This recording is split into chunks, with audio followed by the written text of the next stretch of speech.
कृष्ण कृष्ण कृष्ण हरे रे, हरे राम राम राम हरे रे।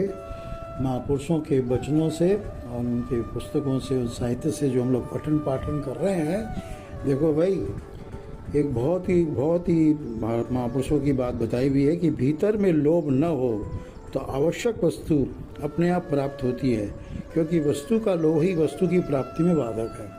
अब एकदम लगे रहते नहीं, मिल जाए, वो जो लोभ आपने कर लिया ना, उसी के अंदर हमारी जो प्रिपरेशन होती है, एफर्ट्स होता है, जो हमारा जो प्रारब्ध रहता है, वो क्या नाम तो उसके अंदर ऐसा करता है, डिले होता रहता है। किसी भी व्यक्ति का निरादर नहीं करना चाहिए।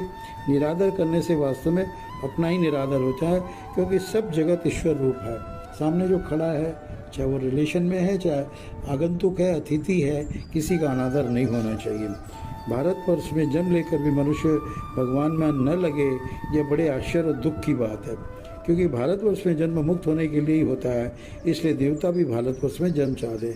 देखो यार, सारे विदेश में अगर भारत का एक तो अलग से औहदा है, तो हमारी क्या नाम तो हमारी कोई सैन्य शक्ति के कारण नहीं है, हमारी कोई उत्पादकता के कारण नहीं है, हमारी कोई और उसके कारण नहीं है।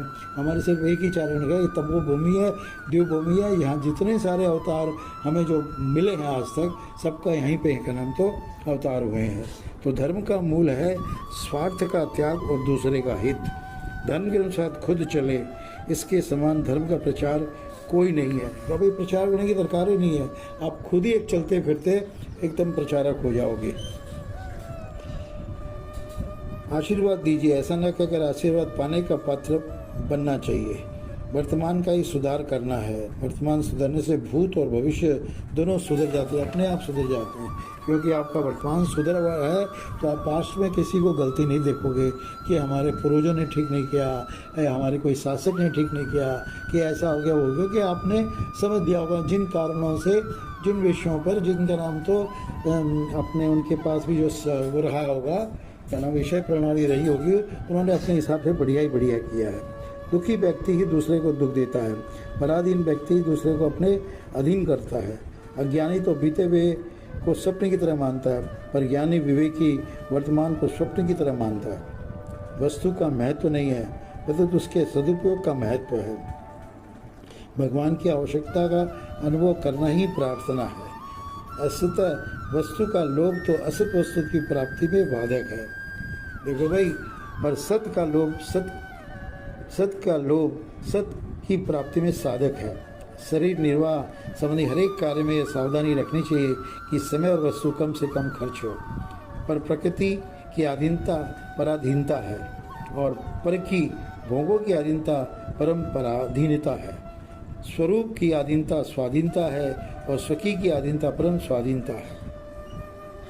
सिनेमा या टीवी देखने से चार हानियाँ होती है। चरित्र की हानि होती है, समय की तो बहुत हानि होती है। और अभी तो देखो, इतने सारे चैनल चलते हैं, इधर देखे उधर देखे, तो नेत्र ज्योति की हानि होती है, और साथ में धन की हानि होती है। कुछ करने से प्रकृति में स्थिति होती है, और कुछ न करने से परमात्मा में स्थिति होती है।